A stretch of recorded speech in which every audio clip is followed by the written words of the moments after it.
আজ একটা কিমা মটর পোলাও রেসিপি আপনাদের সাথে শেয়ার করছি। আমরা তো ফ্রাইড রাইস, পোলাও অনেক কিছু খেয়েছি, এবার একটু অন্যরকম কিছু শেয়ার করছি আপনাদের সাথে। চলুন তাহলে দেখতে থাকি। এখানে 200 গ্রাম লং রেঞ্জ বাসমতি রাইস ধুয়ে ভিজিয়ে রেখেছি হাফ এন আওয়ারের মতো। জলটা ফুটছে, একটা তেজপাতা দিয়ে দিলাম আর একটা স্টার অ্যানিস দিলাম। চালটাকে দিয়ে দিচ্ছি।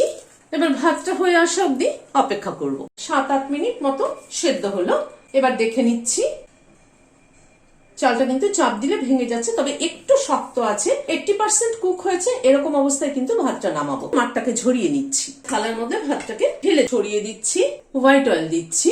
প্রথমে বড় এলাচের দানা দিলাম কয়েকটা। তেলে কিন্তু প্রথমে যেটা ফোড়ন দেওয়া হয় সেটাই কিন্তু স্মেলটা বেশি ধরে নেয়। ছোট ছোট 2 টুকরো দারচিনি দিলাম, 2টো এলাচ মাথাটা ফাটিয়ে দিলাম, 2টো লবঙ্গ দিয়ে দিলাম।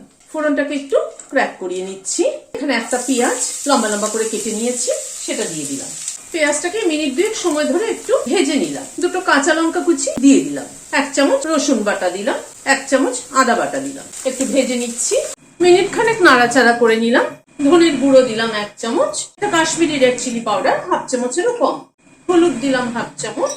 এখানে 200 গ্রাম চিকেন কিমা আছে, সেটা দিয়ে দিলাম। চিকেন কিমাটাকে কষিয়ে নিচ্ছি। নুন দিয়ে দিলাম। এবার একটু ঢেকে দিচ্ছি। গ্যাসের ফ্লেমটাকে মিডিয়ামে রেখেছি কিমাটা কুক হওয়ার জন্য। মিনিট 10 মতো ঢাকা ছিল, মাঝে একবার আমি নেড়ে দিয়েছিলাম। চিকেনটা মোটামুটি কষানো হয়ে এসছে, তবে আরেকটু হবে। আবার একটু ঢেকে দিচ্ছি। আরো প্রায় মিনিট 2 মতো ঢেকে রেখেছিলাম। ঢাকাটা খুললাম। চিকেনটাকে একটু নাড়াচাড়া করে নিলাম। এখানে 2 টেবিল চামচ দই ফেটিয়ে নিয়েছি, সেটা দিয়ে দিলাম। দইটা দিয়ে একটু নেড়ে দিচ্ছি। গ্যাসের ফ্লেমটাকে কম করে দিয়েছি। দইটাকে একটু চিকেনের সাথে কষিয়ে নিচ্ছি। দইটাকে দিয়ে মিনিট খানেক একটু নাড়াচাড়া করে নিলাম। এখানে খানিকটা ফ্রোজেন কড়াইশুঁটি নিয়েছি, গরম জলে ভিজিয়ে রেখেছিলাম। একটু নাড়াচাড়া করে নিচ্ছি। মিনিট 2 মতো একটু নাড়াচাড়া করে নিলাম।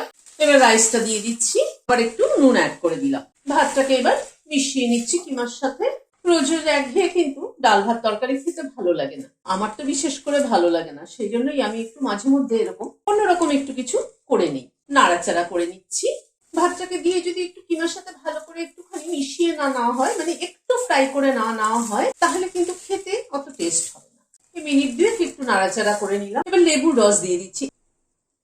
1 মুঠো ধনেপাতা কুচি দিয়ে দিলাম। 2টো কাঁচা লঙ্কা মাথাটা চিড়ে দিয়ে দিলাম। মিশিয়ে দিচ্ছি। গ্যাসের ফ্লেমটাকে বন্ধ করে দিচ্ছি। দিয়ে একটু ঢেকে দিচ্ছি স্ট্যান্ডিং টাইম 5 মিনিট, কাঁচা লঙ্কা ধনেপাতার ফ্লেভারটা অ্যাবসর্ব হওয়ার জন্য। রেসিপিটি যদি ভালো লেগে থাকে তাহলে একটা লাইক এবং সাবস্ক্রাইব করার অনুরোধ রইল। আজ তাহলে এখানে শেষ করছি। নমস্কার।